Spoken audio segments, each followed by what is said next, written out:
that goes, Matt, when that live button gets that live button comes on and people start to straighten up and fly right. That's right. No, I before we start this show, I want to respond to Dean Cooper. We're off to a great start. That's right. Dean, the show starts when I fucking want it to. That's when it starts. It's around 6. It's a loose 6 p.m. How's that? Did that 5 minutes just kill him or something? It was too much for him. It's too much for all of them. Richard complains about it every once in a while. Oh, Richard complains? Oh, yeah. Yeah. Huh. I knew that one would rile you up. Huh. Yeah.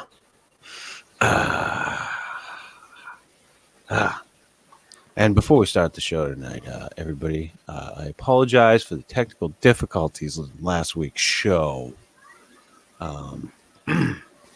That was a clusterfuck. I went back and looked at the audio, and I was like, oh, dear Jesus. There's like this big, long, empty section, and then there's this section where Matt comes in.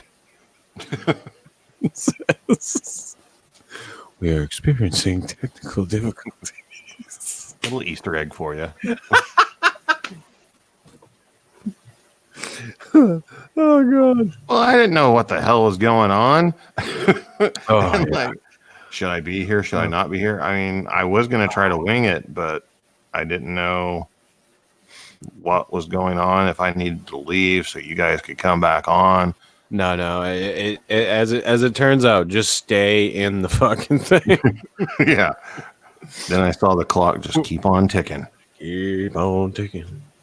And it was so funny because like Steve, the whole time Steve was like, it's just I just do this all the time on this. I don't understand. Oh shit. All right, let's start this fucking thing. Let me get everything ready. Do do do. Do do do. Da da da da.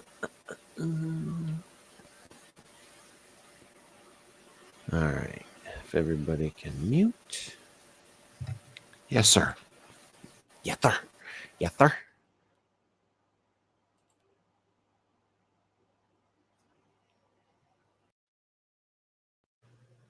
Steve Alcorn's a fine investigator. Oh, fuck off.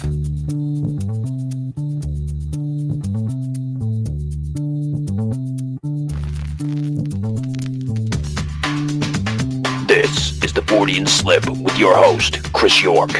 I don't need porn, Chris. I have a good woman. Listen, I have a good woman. I still watch porn. Co-host, Steve Alcorn. You are the top shit in Bigfootery if you get the invitation. Oh, are I've you? gotten the invitation 2 years in a row now, Chris. Wow, not me. And sometimes special guest, Matt Knapp. It's part of growing older, maturing. Makes me more dignified and stuff. Okay, George Washington. I opted for the. Is that what meth addicts say? That make me more dignified. Taking on all things strange since 2013. Wait a minute. I don't know what the hell. Are you saying that he's pregnant? Possibly. Was he implanted by one of these teenage aliens? Did it happen to Arnold? This device, which comes as part of Nintendo's Quality of Life initiative, is He's going to have kids running around banging their heads off bricks. Yeah. You're about to witness the strength of creep knowledge.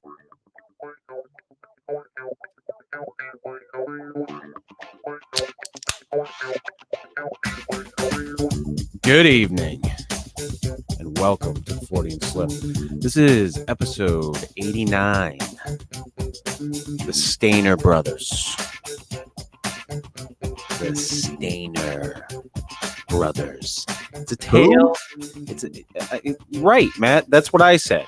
That's what I said. I said, what? Who are these young men you speak of? These Stayner Brothers.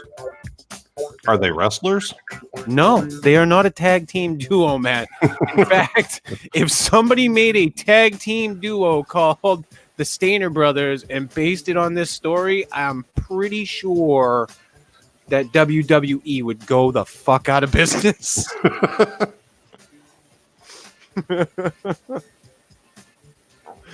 I am back from the vacation to the Serpent Mound. And again, yes, I do apologize for those technical difficulties last week. It was a fun trip. Had a great time. Back to it.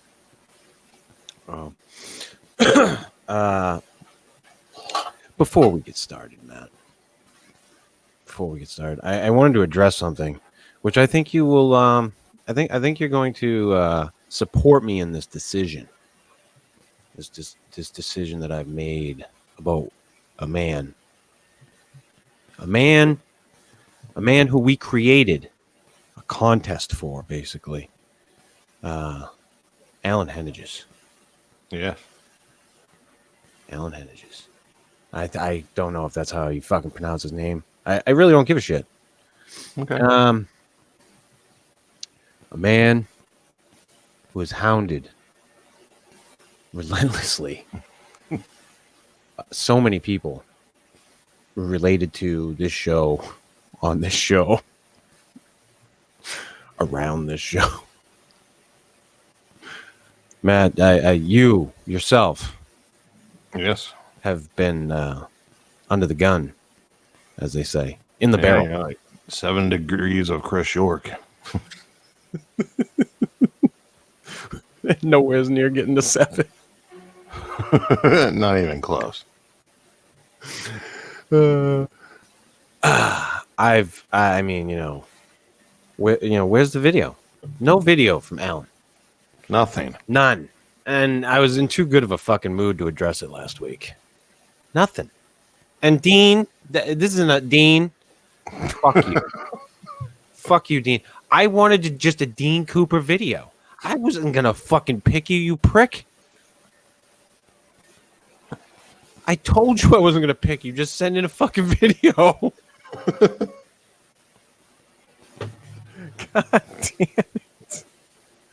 So, before we welcome again, who came on the show last week, Katie, Alan, I'm pretty sure I'm just not even going to acknowledge you ever again. I just don't see the point.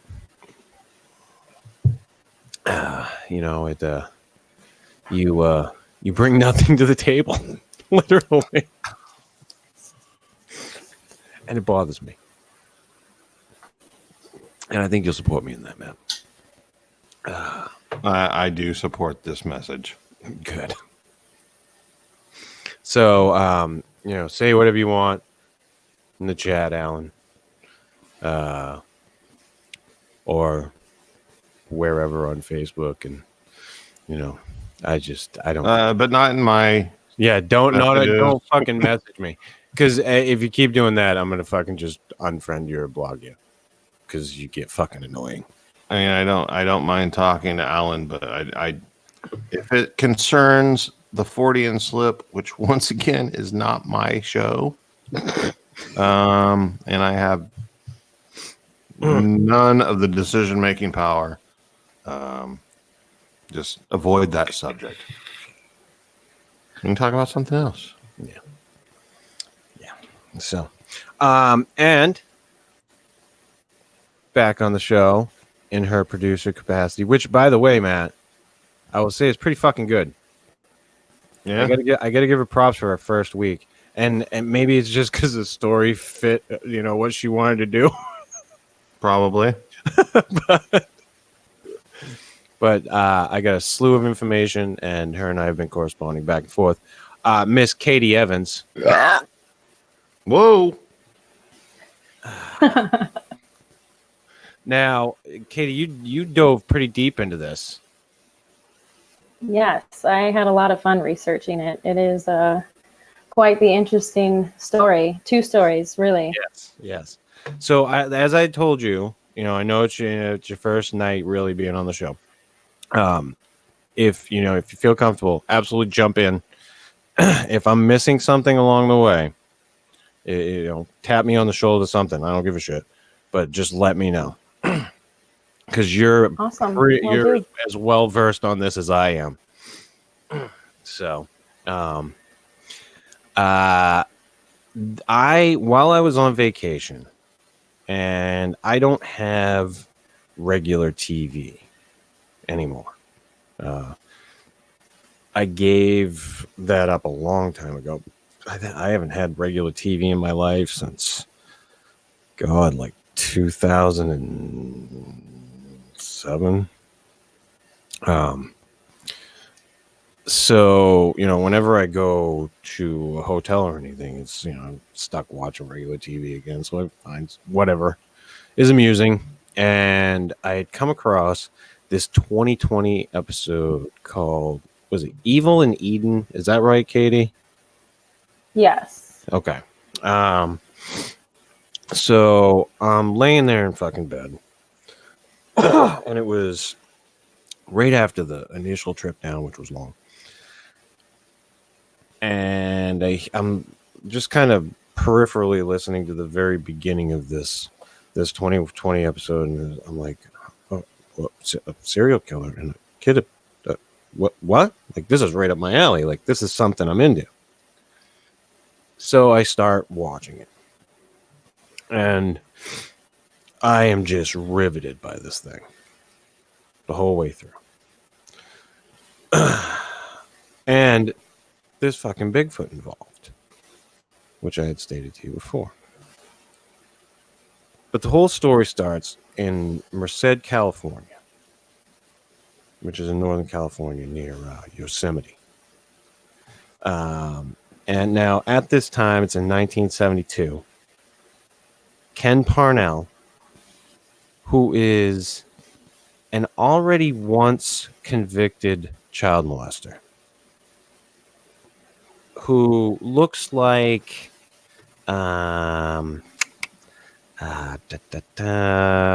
Pennywise, like the personification of fucking Pennywise, dude.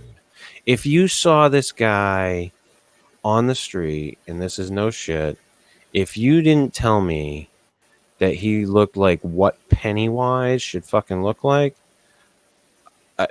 there's a fucking problem with you. But yeah, it's a problem. So if you can see the one I have highlighted right there, Matt. Yeah. That's Ken Parnell. And I can't pop it up for some reason. I can't figure out how to pop up the actual picture. Richard probably knows. He can probably let me know. But that's the first thing I thought of. That motherfucker looks just like Pennywise. Gonna have to Google. But yeah, so he's working at Oh wow. He's working at Yosemite. I think he was doing the books for them or something like that. And he's already got a record as a child molester. He decides, he convinces this guy that he works with, Irvin Murphy. It's your cousin, Irvin Murphy. To help him lure a kid into his freaking vehicle. Yeah. So this is this guy that he works with. So they this has similar notes of another show we did. They go into Merced, and Stephen was getting out of school, I believe.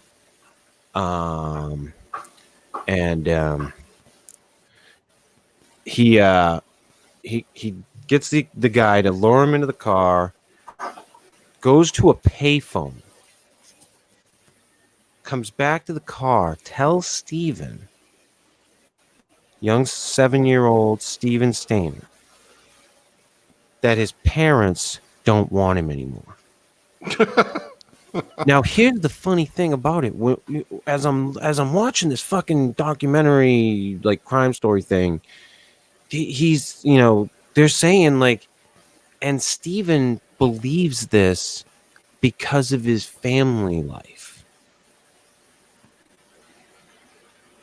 Now, like, this tells me like right off the bat, like they don't go much into the dad except that he broke down after Steven was abducted. But the mother was just a cold bitch, it seemed.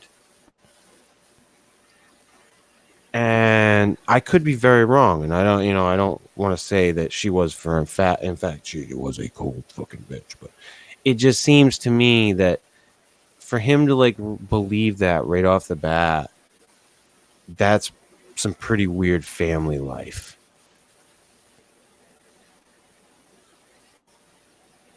You know what I mean? Yeah, I mean, that's why I chuckled, because typically it's like, hey kid, I got some puppies in here, or some candy. Right. Not, your parents don't want you anymore. Yeah, your parents just don't fucking want you, kid. Yeah. So they sent you? Okay. It's funny. Like, what a shitty thing. This a side note, man. I told you I was watching The Boys with my son last night. Yes. Well, we're sitting there, and my son and I fuck with each other all the time. Like he's got this thing where he'll like lean over and, hey, how you doing? Just to be a prick. So we're up late, we're watching the fucking show, and he's doing that shit, and I'm like, will you cut it out? Like, I don't even fucking like you. The fucking two of us just started laughing so hard. But yeah. So I mean, this kid obviously had some fucking really shit situations. I mean, I don't know for sure like how bad it was, but I mean, I know a lot of kids sometimes can feel not in place in their families. But that just seems kind of odd. And then when you consider what comes later. So the first few days that he's got this kid, man, he's dosing him with cough syrup to keep him foggy. He's like, he wants to keep him compliant.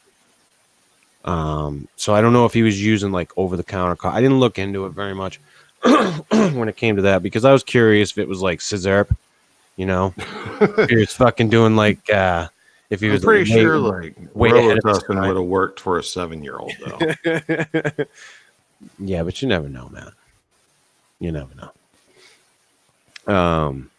And so he keeps him at his place at Yosemite. And then he winds up moving him around Northern California. Now, Katie, you had sent me that one of the first places he took him to, he was like 100 feet from his grandfather's house. Or a couple hundred yards, I think. But I will admit, I really it wasn't a credible source. I don't. Right, it was on like that more than one place or something. But the way that guy moved around, though, even so, that's entirely possible. Right. But he told him, your name is Dennis Parnell. You're no longer Steven Stayner.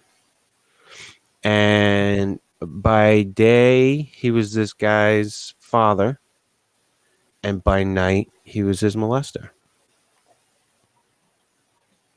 And, one of the ways that he kept Steven in compliance once everything had settled down was he gave him free reign. He let him do pretty much whatever the fuck he wanted to.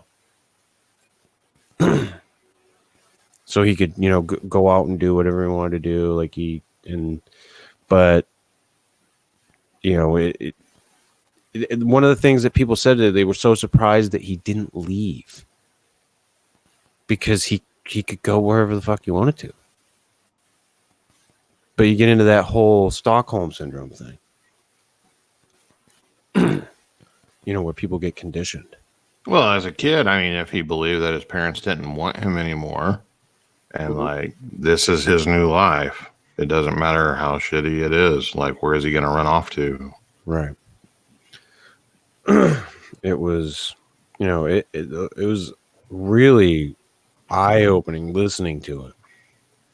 This poor 7-year-old kid just getting fucking abused daily by a guy who'd already been caught by the system once. And you flash forward, mind you, he's 7 when this happens. You flash forward 7 years. He's a 14-year-old teenager. He's got a girlfriend.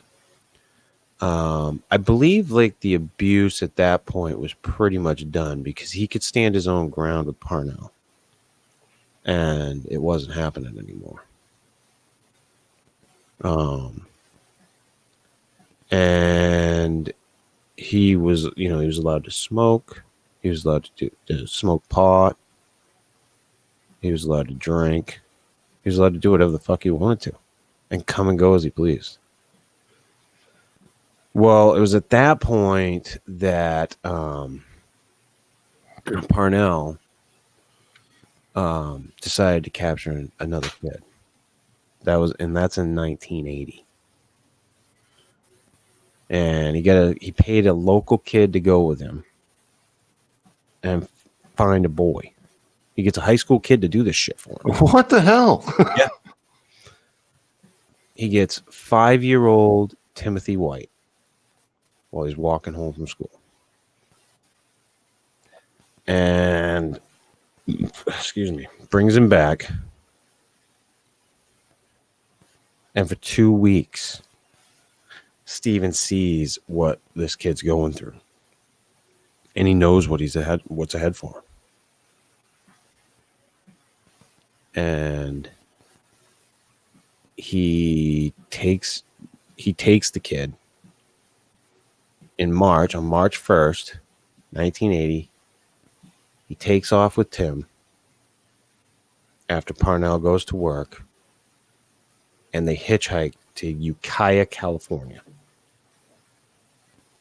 And he doesn't know where to go. The kid doesn't know where his house is. So he goes to the police station. And he says when he gets there, like one of the first things he says, he's like, I know that my first name is Steven. Which becomes the fucking name of this best-selling book. Of course. TV show, TV movie, miniseries. I can't remember which it was. But starring Parker Lewis Can't Lose. That guy.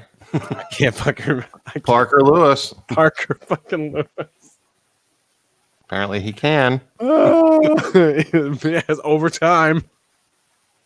But can you imagine like being in the brain of this Steven kid whenever like, okay, now you're older, and then he goes and gets another kid when that light bulb moment happens? Just wait a second. Yeah.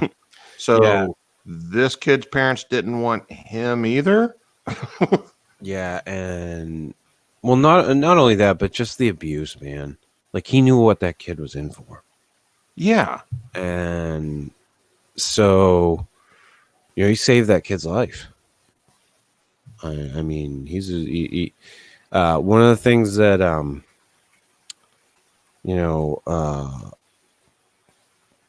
Katie and I were talking about before the show was that the case of nature versus nurture here.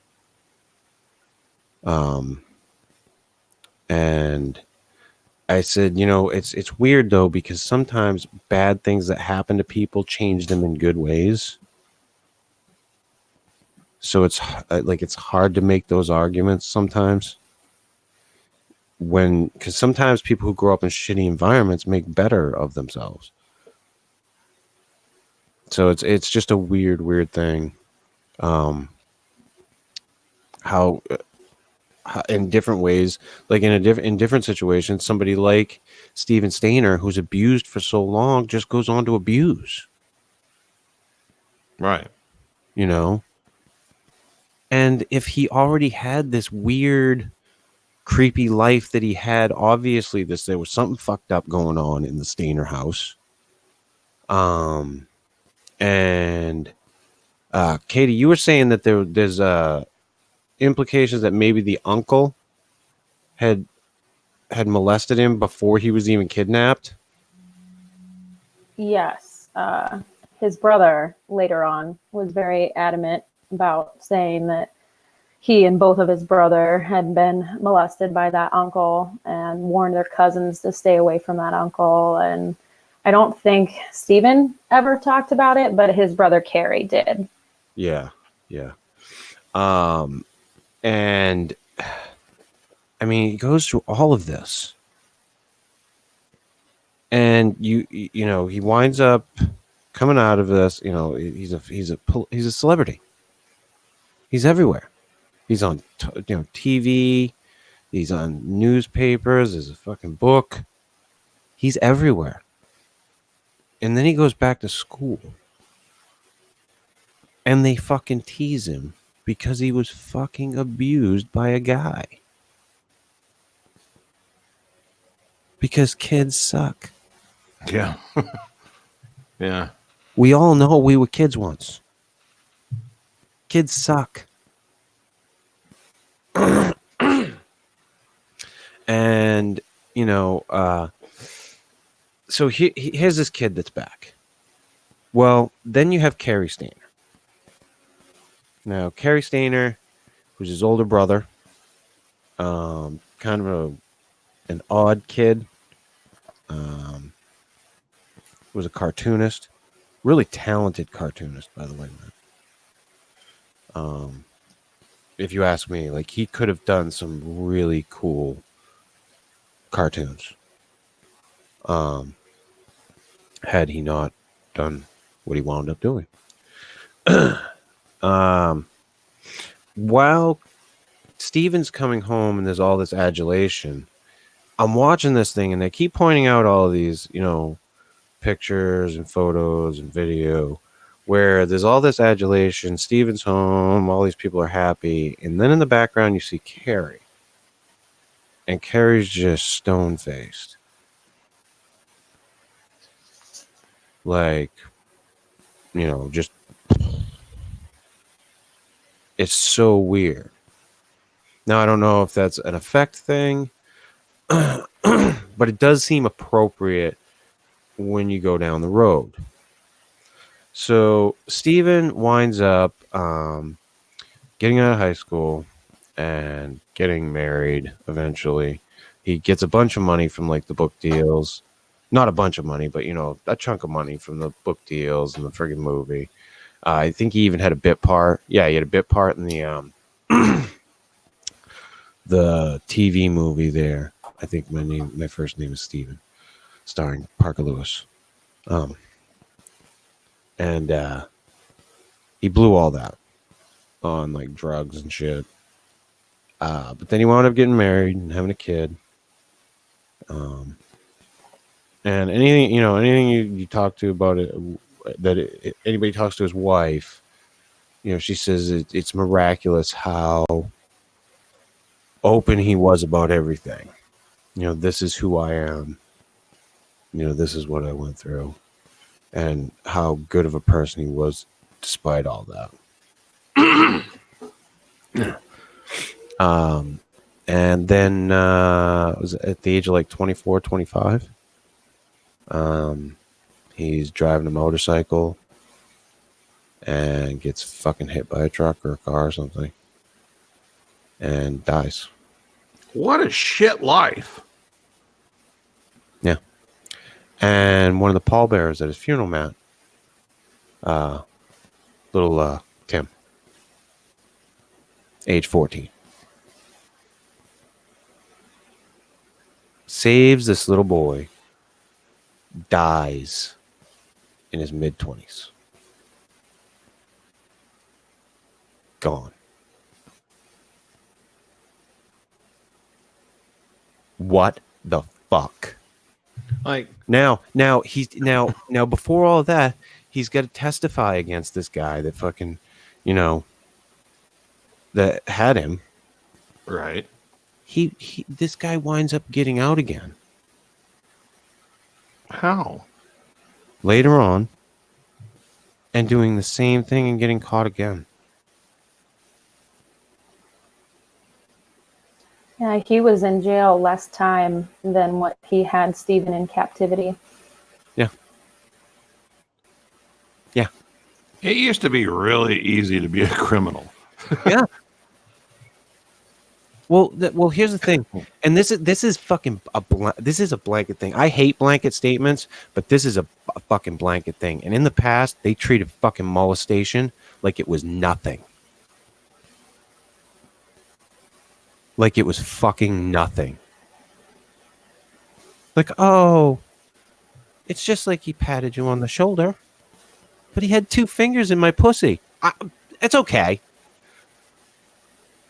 It's fucking amazing to me what was allowed and what was overlooked. And this, seeing like how these sentences and this bullshit, it just fucking solidifies it for me. It's fucking crazy. And and this is just fucking part of the story. And now you know.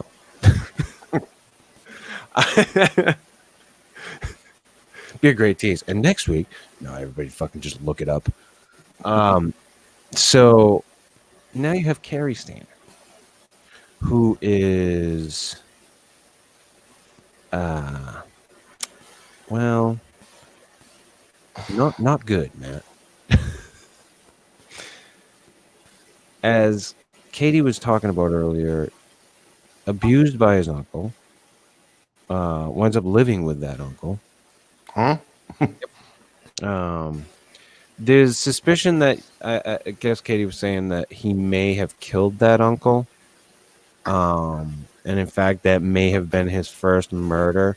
I tend to think that was his second trigger, or as they say, or one of his triggers, that made him become what he was. But he winds up working at the Cedar Lake. Yeah. He winds up working at the Cedar Lake Sorry. Lodge. No, that's quite all right. I'm listening to the story. We're just fucking giving you shit. He winds up going to work at the Cedar Lake Lodge, is it? I can't fucking remember the names of these things. Yes, the Cedar Lake Lodge. Now, Carrie, by the way, Matt, is a nudist. Likes walking around with his dong out. I'm so confused at this point. Much like the Sweetwater legend, Steve Alcorn Likes to drag his behind. He him. likes to display. And for the record, sorry I didn't tell everybody right where Steve is. Steve is currently somewhere over the Midwest of the United States. I don't know where, but that's where he is, and that's not on this fucking show. No, he's going to Las Vegas, and I told him that he with the current locust problem or whatever the fuck they got going on over there, that he should fucking stand outside of the Luxor and say, "Pharaoh, let my people go." A grasshopper problem in the desert. I told him if he starts seeing a bunch of toads, fucking run. Fucking all the firstborn in Las Vegas get killed. Yeah. But yeah, so we wish him a good time in Las Vegas. So yes, Carrie Stayner is a nudist. One of the women that talked about him said, she was like, he had no tan lines. Sexually abused. Nudist. Wore hats a lot because he was pulling his hair out. And he becomes a maintenance man at the Cedar Lake Lodge. Now, what you should know is that he spent a lot of time up at Yosemite. Now, here's the funny part. He winds up going to and being a part of this area, Yosemite, where the whole thing with his brother started.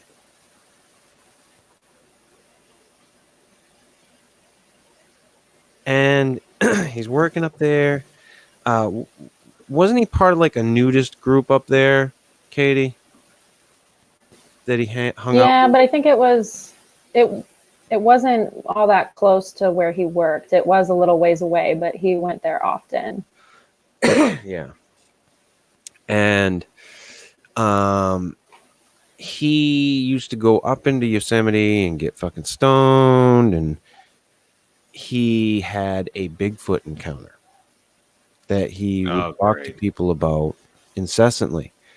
Now, of course, the crazy nudist guy is the one that had the Bigfoot encounter. Well, here's the thing, Matt. I don't like to judge anybody's story, unless they go like really crazy. I don't like to judge too much. Even Carrie Stayner,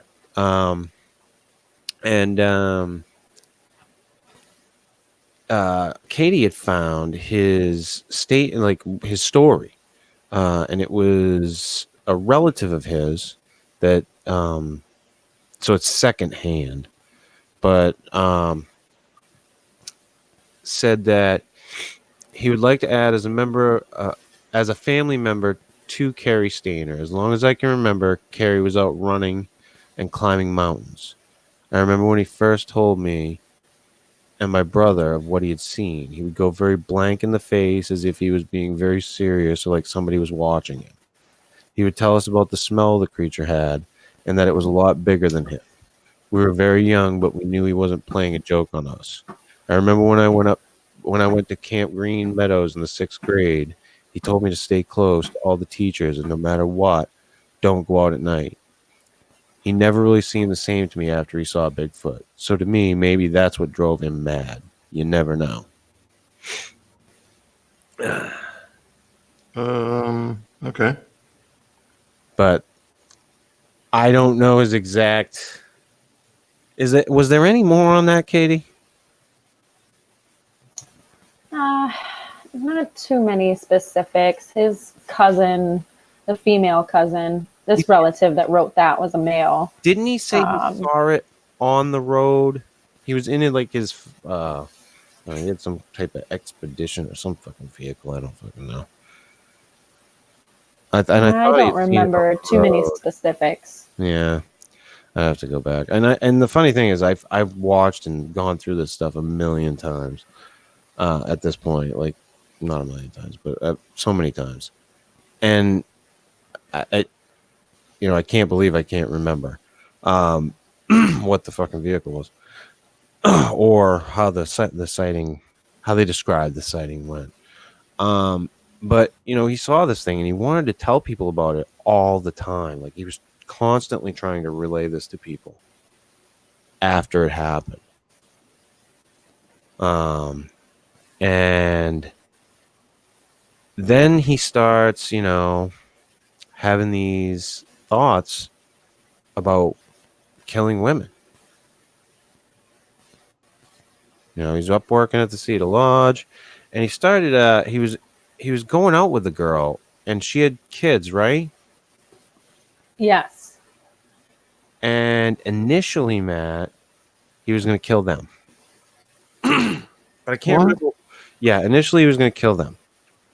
So he had been hanging out with this family, basically, and, you know, dating the mom, and he was going to kill him. That was his plan. And then something happens. I can't remember exactly what happened. I know, And I don't remember why he changed his mind, but he did say that that was his original first intended targets. yes. And they actually interviewed the only person they had on this 2020 was the girl, the daughter. And she was like, I can't, you know, I can't believe it. She was like, he was a big teddy bear. Which you almost always hear about these guys. Is that nobody knows at all.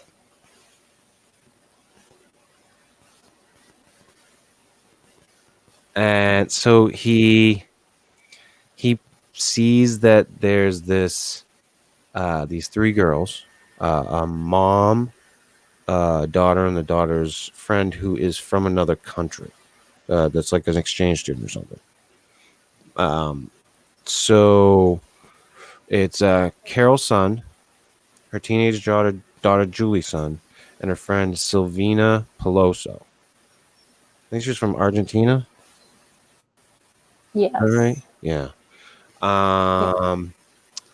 And she came to stay one night in February of 1999.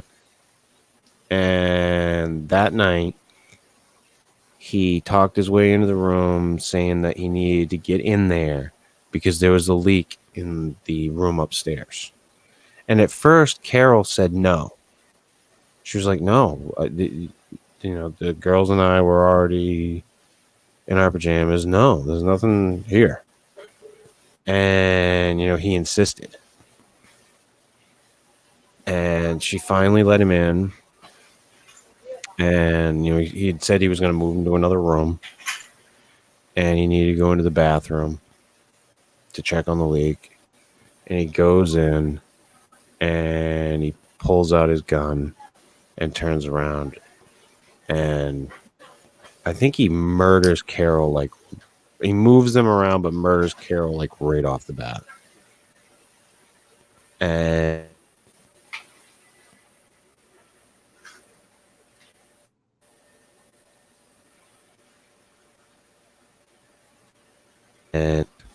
but then winds up putting Julie,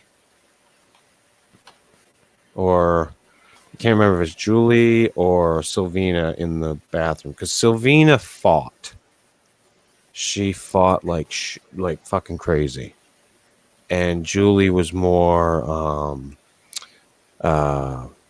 She just went with it. She was probably more in shock that, you know, her mother had been killed. But then he tells her, you know, he sexually assaults both girls. Tells Julie that they're going to go for a ride and that she just needs to obey him. And he puts the other two in the trunk and drives off. And he drives off out into the fucking willy wax. It gets really dicey. He torches the fucking car.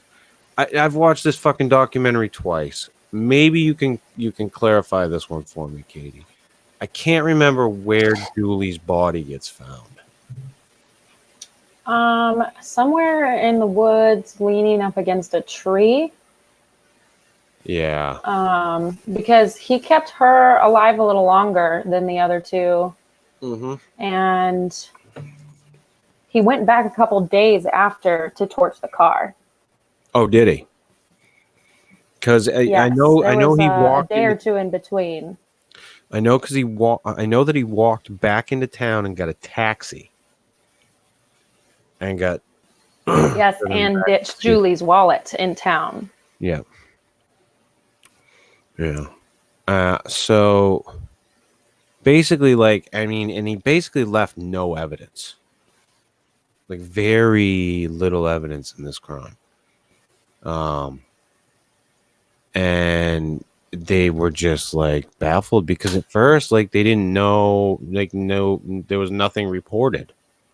Like, there was no one to report them missing, like, right off. I think wasn't it the father that did like a Yeah, couple of Julie's days? husband was supposed to meet her somewhere. Right. And when she didn't show, he did eventually get worried and called and started alarming the. Yeah, and just the dude watching this thing and watching this poor man break down. Just it was very heart-wrenching to watch him just cry because he didn't know what else to do. Like, it just fucking washed over him. And it because they didn't find Julie's body at first when they found the vehicle. He was hopeful that she was still alive. And of course, she was already dead at that point. But this poor man thinks, he's hopeful. And it's just like, what the fuck? So, Carrie, goes back to the Cedar Lake Lodge. And in July 21st of 1999, he sees Joey Armstrong. And she's a 26-year-old. She's a naturalist. I don't know what that means. They have naturalist. Does that mean she's one of those chicks that, like, grew her leg hair? No. Fucking doesn't shave her bush. I mean, 'cause I'm down with that. But I mean, maybe she was, but yeah, I don't know. But she's at Yosemite, and she was teaching kids about nature in the park. And when he saw her, something went off. And, he wound up killing her as well. And she did struggle with him. But eventually he, I think they found her a lot quicker than they did the other three after she was killed. Yes, I think that broke very quickly. Yeah. Because I'm trying to read through the article now.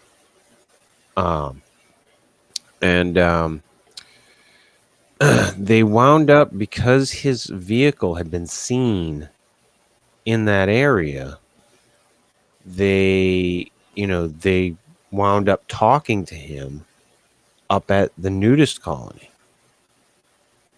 They caught up with him. And one of the detectives, one of the FBI agents, wound up, driving with him in a vehicle, and they kind of bonded over a movie, man. And that movie was Billy Jack. did you just make that up? No, he did not. They bonded over Billy Jack, Matt. You're telling me a lot of crazy shit here. So it makes sense, but at the same time, it's like, come on. Yeah, Matt. I saw a green screen tattoo on an arm today. I've seen almost everything, and a post about bedazzling your butthole. Where do we go from there? Where the fuck do we go? But yes, they bond over this movie, Billy Jack. And I believe he also talked to the FBI agent about his Bigfoot sighting. And he basically says to the FBI agent, I can break this case basically like wide open for you. Yeah. He basically just like gives it all up. It's unbelievable. They they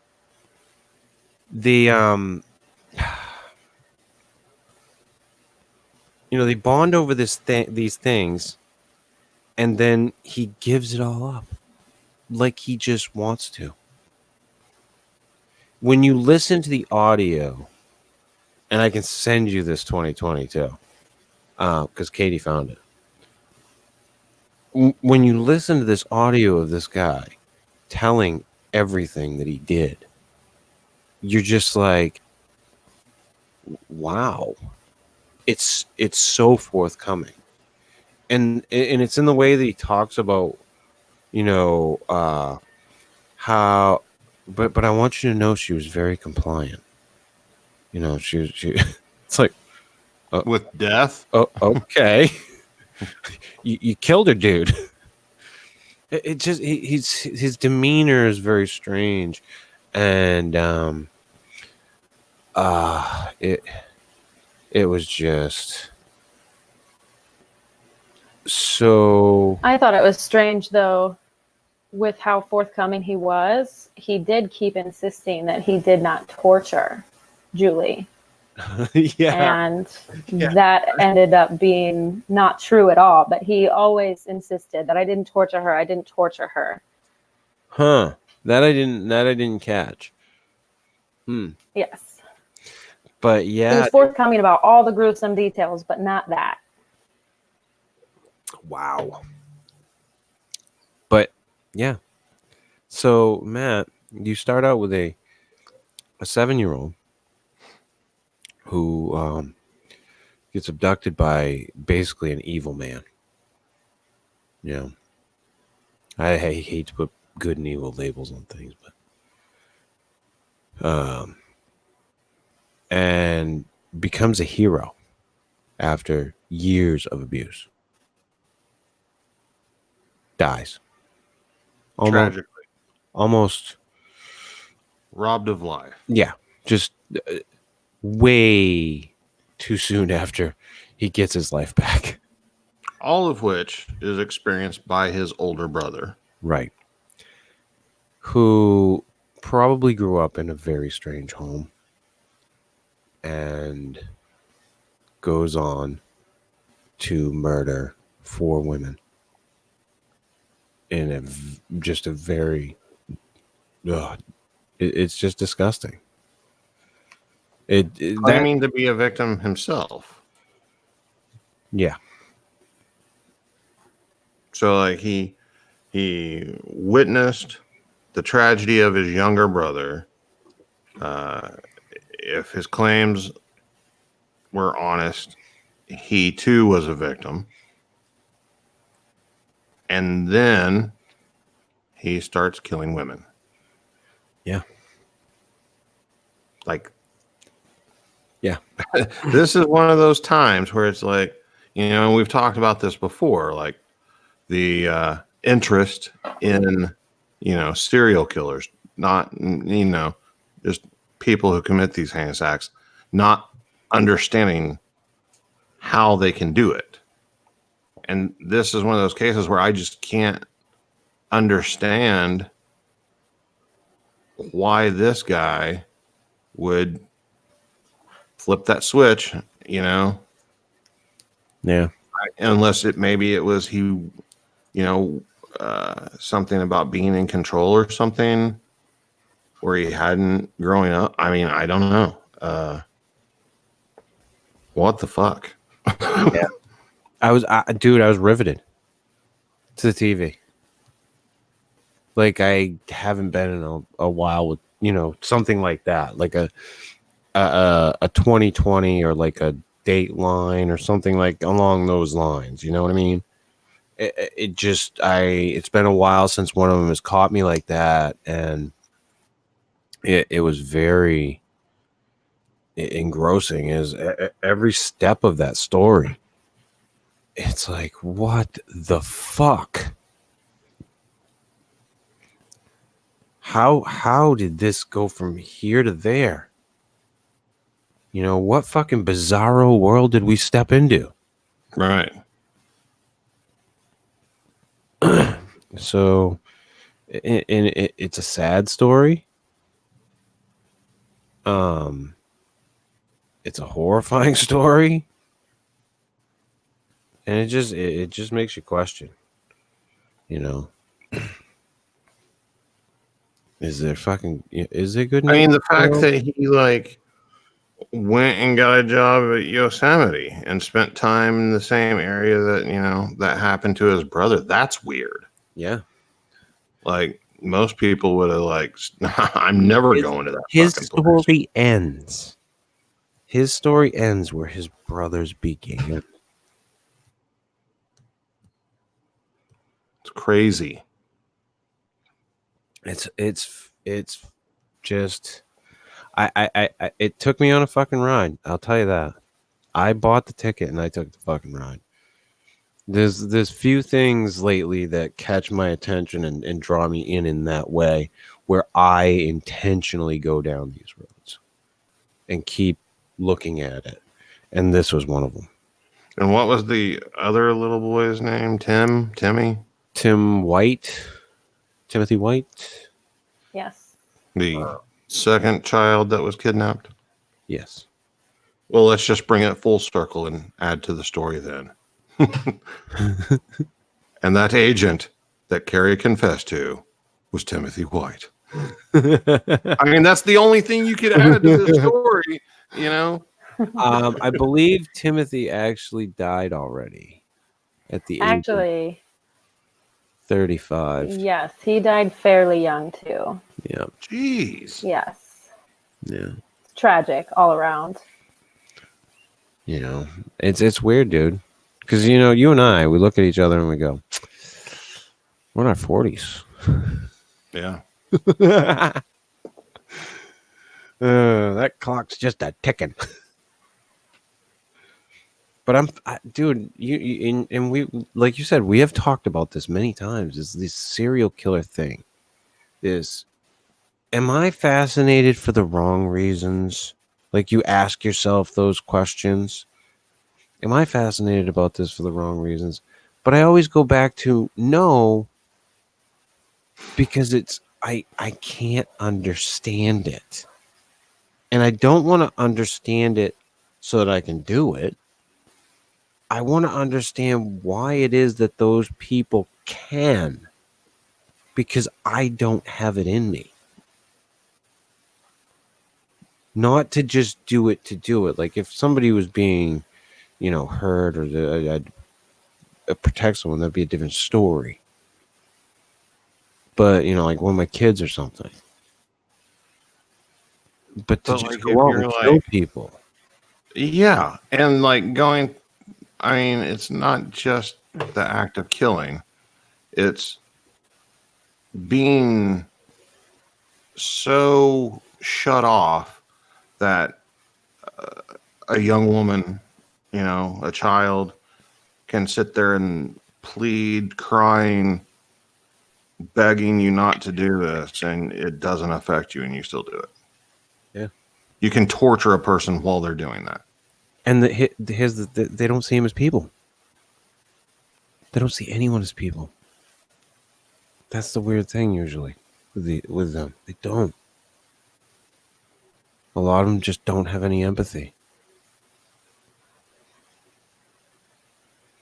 It is so odd to me when I look at it as an outsider looking in. But then you always have that thing where you go, man, am I going to stare into the abyss too long? You know? I don't think so. It's like that whole fucking Cthulhu thing, man. Am I eventually just going to go fucking crazy? Am I just going to pop off? I don't know. You have acts of rage and things like that. You have, you know, psychotics. But sometimes there seems to be such a separation of comprehension that it's almost like there is something evil at play. Like these people are not actually people, but something different. Well, see, here's the thing. So I watch a lot of serial killer stuff. Mindhunter. I've watched a lot of stuff about the profilers, and like documentaries and the such.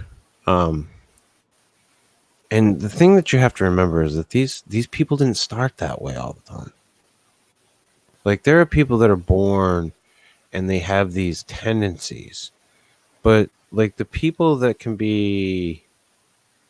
wind up being serial killers can usually also wind up being just very successful people in society. They just have no empathy. It's weird. Like they have to start somewhere.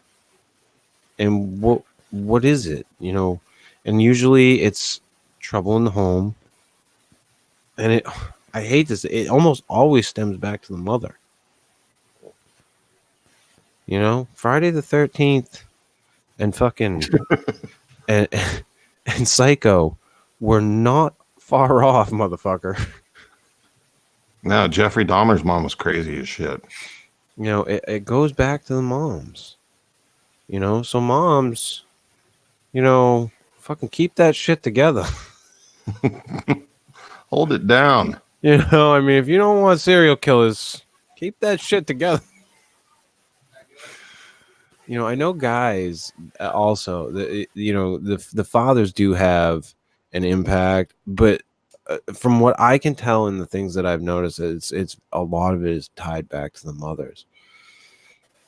And it's you know, these sad childhoods that these guys have.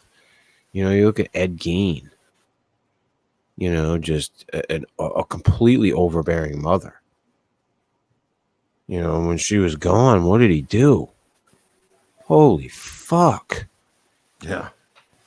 He had a fucking woman dressed out in the fucking barn like a deer. I mean, you have to look at these monsters that you want to look at like monsters as people, because they are, and there's a story to how they got where they are. And I'm not saying that we should sit around and be like, oh, you know, let's just, you know, kumbaya, fucking happy, fucking joy, you know, that what some would call liberal sensibility about the whole thing. I'm just saying that we need to look at them as people. I think that's an important part of the whole equation. Because yes, they are in a way monsters.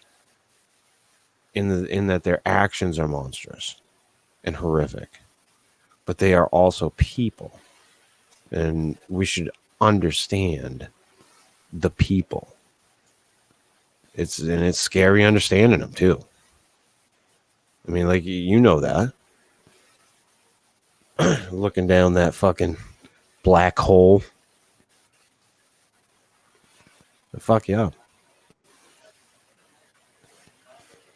But no, I just keep freaking.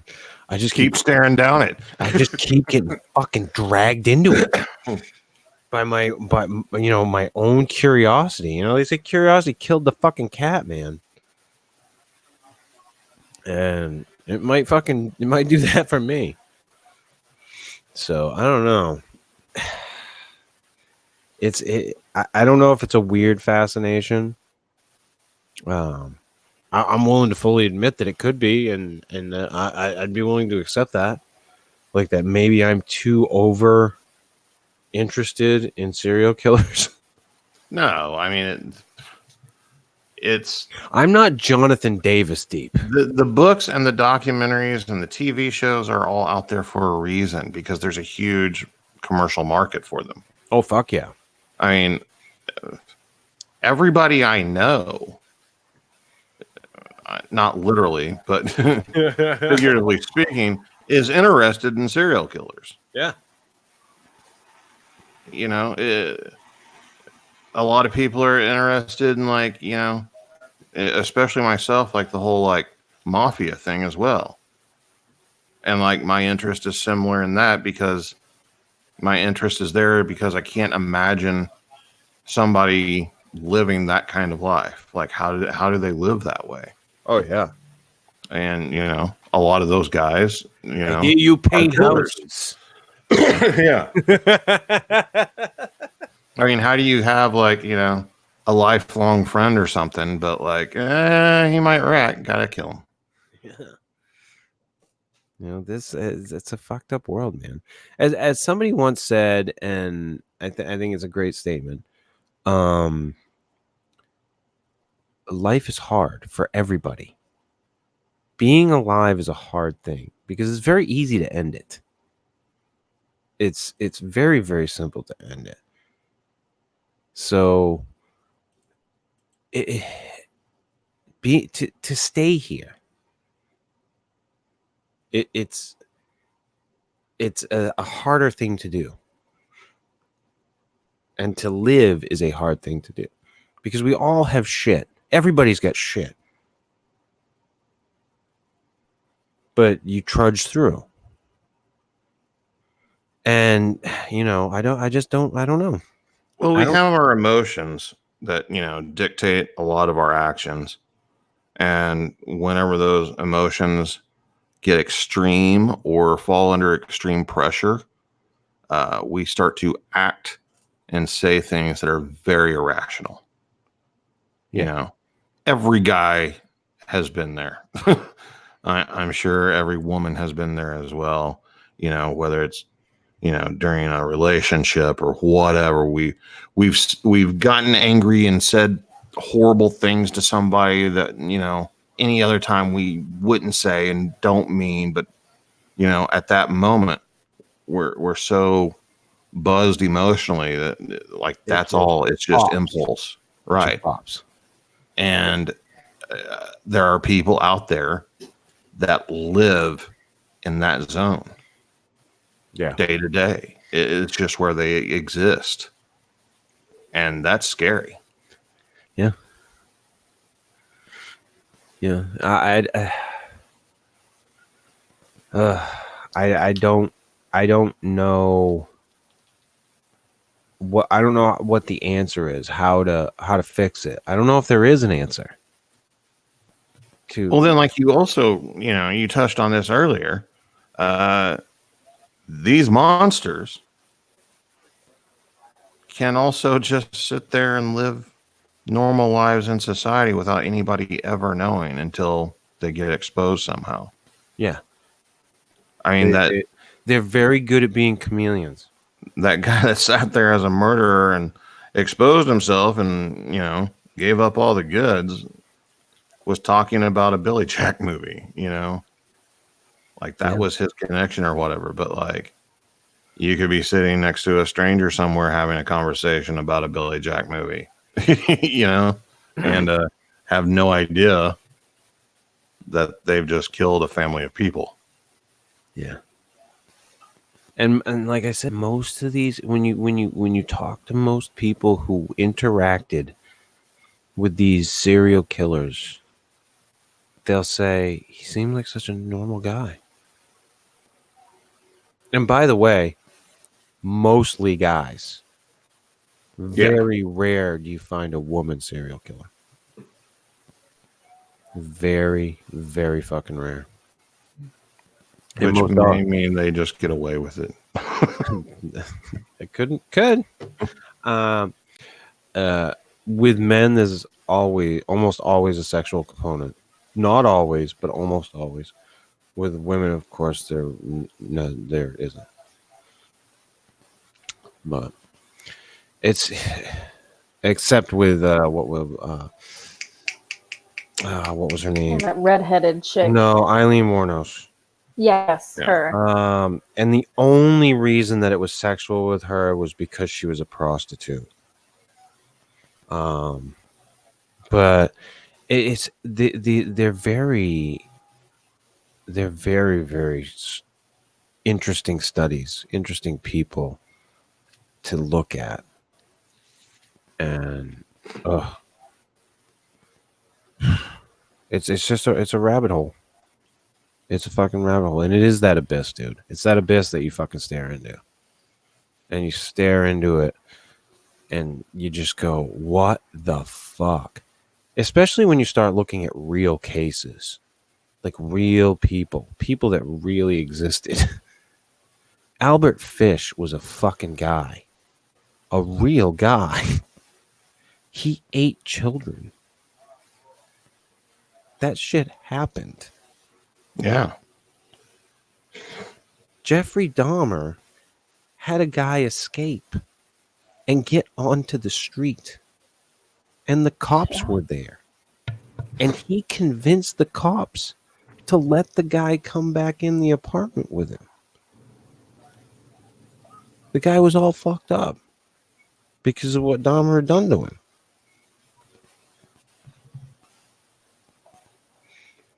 These fucking people are fascinating. And it's also weird because, like you were talking about, the lack of empathy, which is strange for humans. But as far as we know, as far as we can tell, like, I would say it's safe to say that most animals lack empathy, but you don't have like a lot of cases of animals that just go around killing everything. Yeah, it's very rare that you find. I know with like lions don't generally kill for sport. There was that the Ghost in the Darkness movie. Right. There. That's based on a true story.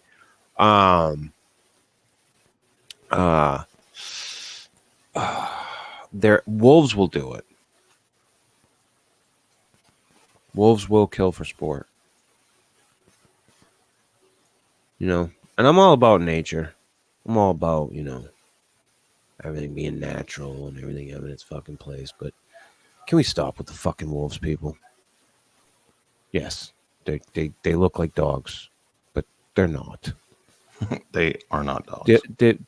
They'll fucking kill you. They're dangerous. They have their place, and it's not with us. I'm very, very fucking scared about the coy wolf. That's the one that scares me. Because the coy wolf, that fucking thing, it's not afraid of people. Well, that's the thing, all these like predators that we've eradicated or killed out until they're no longer a threat. Like, what happens when nature fills that niche again? Yeah. Because like it could very easily happen, and like the coy wolf is a prime example. Like, yeah, and wolves will kill for sport, and coy wolves could also kill for sport. And they're the thing about coy wolves is they're very good at blending in, even when they're in urban environments. And these fucking things start fucking running around in packs, and they're gonna start fucking people up. And I think it's gonna be a problem. So that shit scares me. But yeah, there are creatures that will kill for sport, which is odd. Very odd. And then you got human beings, Matt. The most dangerous game. we also kill for sport. And speaking of which, will people get off this whole fucking people who like to go hunt in other countries and kill fucking shit?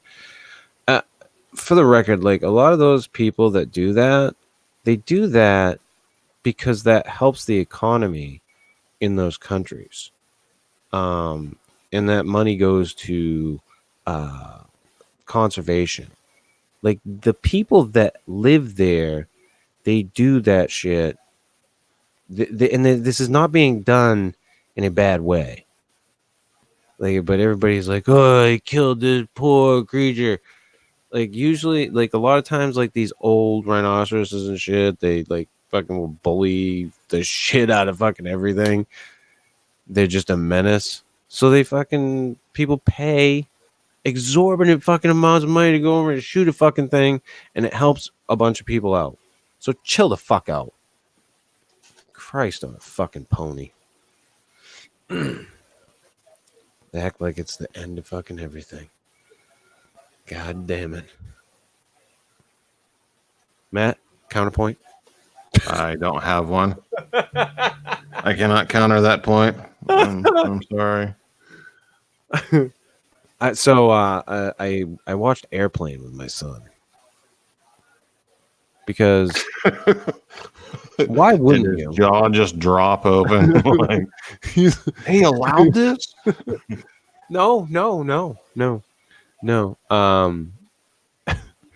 He's like, I think the biggest thing that I took away from it was like, he's like, really? Are there that many of this line? Are they going to do that line this many times in this movie? Yes. Like, but he did find it funny, which was enjoyable for me.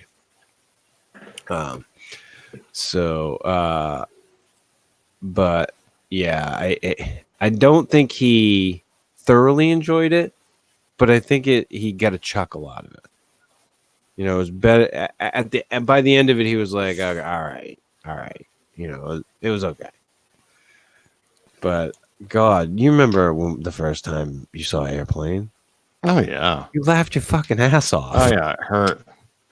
It hurt. Well, we just watched National Lampoon's Vacation, the original one, last night. And I sat there laughing at it the whole time. Like, it's still a funny movie to me. Oh, some of them will still get me, and there's some of them that I can't. It's like, oh, really? Did I laugh at that? Did I really? Why did I laugh at that? You just hate yourself in that moment. You just want to crawl into a corner and be like, "Ugh, you piece of shit." But yeah, Well, like the old TV shows. Oh. Speaking of which, Matt, thank you for this segue. Guess what I found on Amazon Prime?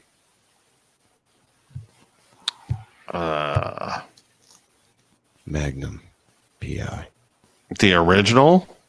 Yes. Not that garbage remake? Every season. Thomas Magnum. I've already started. From the beginning. Wow. Now listen. I consider myself to be a very, very heterosexual man. On the Kinsey scale, I'd say I'm about as close as you can get to a 10. And because of this statement and things that have been done in my past, not be a 10.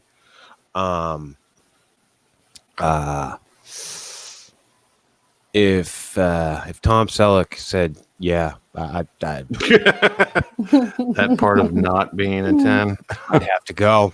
would kick in. Fuck, the guy was the man. He was a presence. I am not arguing that. Once again, I have no counterpoint. Can you believe he was supposed I have to agree with you. Oh, I'm sure you would. Most women do. But can you believe he was supposed to be fucking Indiana Jones? I know. Like, what a fucking weird... What? I didn't know that. You didn't know that? The only reason No. he did not become Indiana Jones was because of Magnum PI. He would have been a great Indiana Jones. Fucking right. But we got Harrison Ford. It's all right. It's all right. Yeah. It still worked. And I can't let go of the Kingdom of the Crystal Skull yet. And I'm not sure if the next one is a good idea, but I'm gonna go with no. It's over. I'm gonna fucking agree with you. The other thing I wanted to get into tonight, man, before we wrap this fucking show up, there was a discovery this week, Matt. I'm not going to go into the full news. I grabbed news stories, not remembering that Steve was going to Vegas.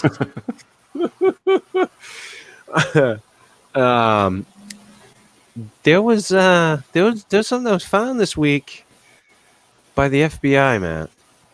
Uh-oh. Frankenstein's monster is fucking alive and well in Arizona. What? You didn't hear about this? No. Oh. I get this one from the New York Post, Matt. Fucking goddamn shit that pops up.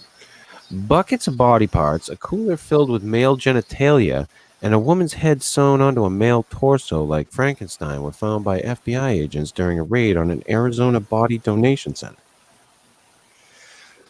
What? Huh? The stomach-churning scene was discovered by FBI agents at the now-shuttered Biological Resource Center in 2014 as part of a multi-state investigation into the illegal trafficking and sale of human body parts. Yeah.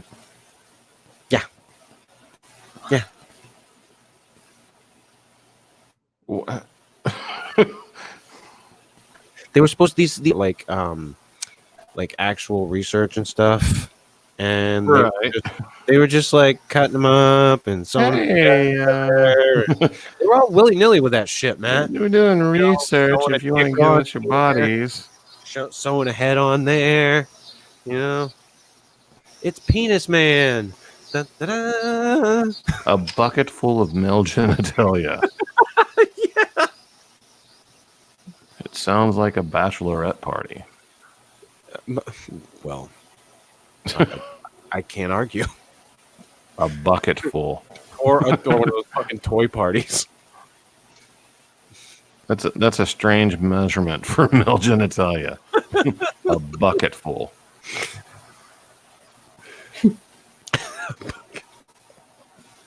Yeah, I couldn't believe it. When I saw this story break, I'm like, are you fucking serious?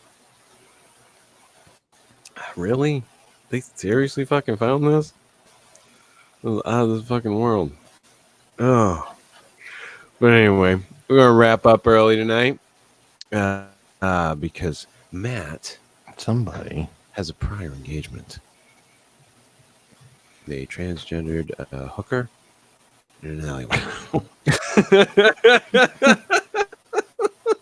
and I'm bringing a bucket for all those body parts.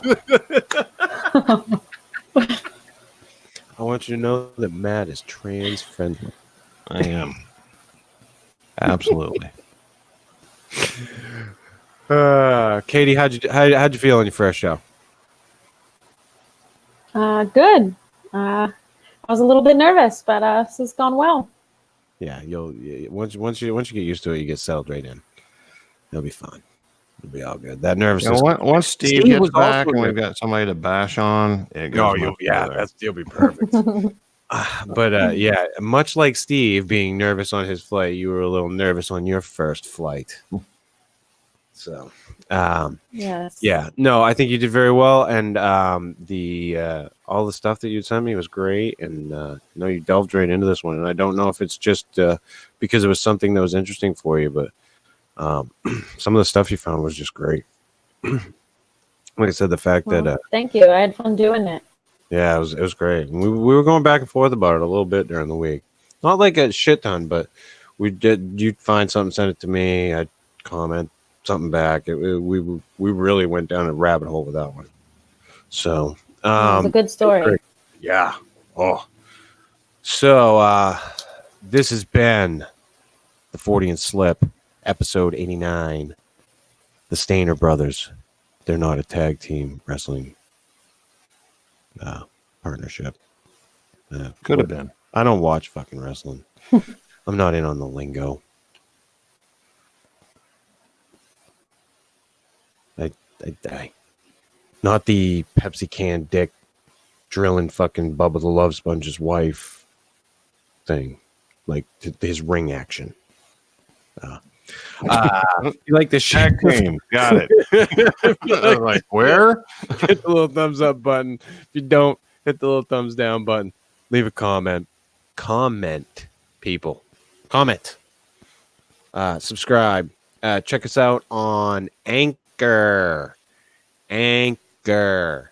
Subscribe to the podcast. There, you can subscribe through the Apple Podcast because iTunes is no more. You can subscribe through Spotify, and there's a shit ton of other ones. You can't listen to it on Stitcher. Matt, I gotta figure that out. It makes no sense. How to get on fucking Stitcher? Drives me crazy. Fill out the thing. I guess you're just gonna have to like do it yourself. The Sweetwater legend, Steve Alcorn, will be back next week, hopefully, if all goes well.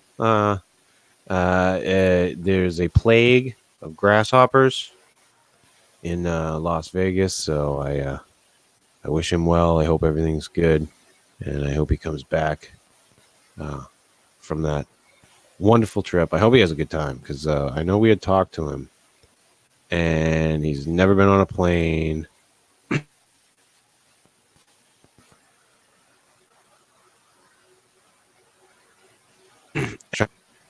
And I hope he has some fun while he's there because I wish him well. I had a good time with him when I was down there. I didn't stay for very long because everything was so hurried with my trip, but I had a good time hanging out with him and meeting him. As always, check out Matt Knapp at youtube.com/Bigfoot Crossroads and Cryptid Tales. Check out our good friend Phil Poling. He's back. He got it. Did he get his monetization? He's been posting like crazy. Well, he said last night on the Squatchable that he is not monetized yet. He sent it in and he has not gotten it. But yeah, he is throwing stuff up because Richard had asked him, and he said nope, they haven't given it to me yet. So I don't know. I don't know what the deal is. And check. Oh, excuse me. Oh, that friggin' hard cider I drank. Whew. Give me a little bit of gas there, man. Whew. Check out Dred Funn at dredfunn.com and youtube.com/Dred Funn. I got to get the link for Richard's Bigfooting with Keith and Colin on Facebook, so I can put it up here. Maybe I can get him to send it to me so I can add it.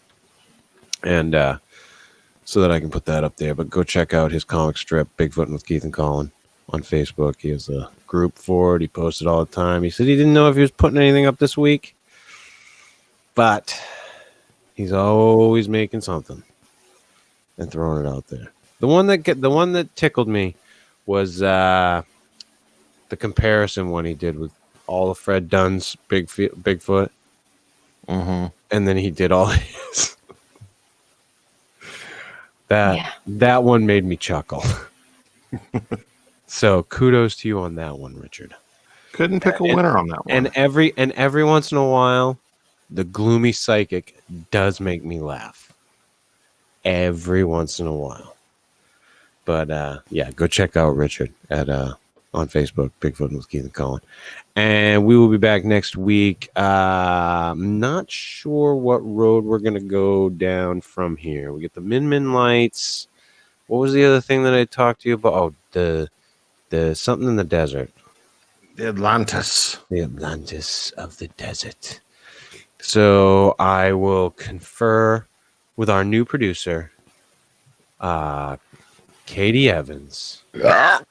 And we will figure out what we're going to bring you next week on the show. Until then, see ya!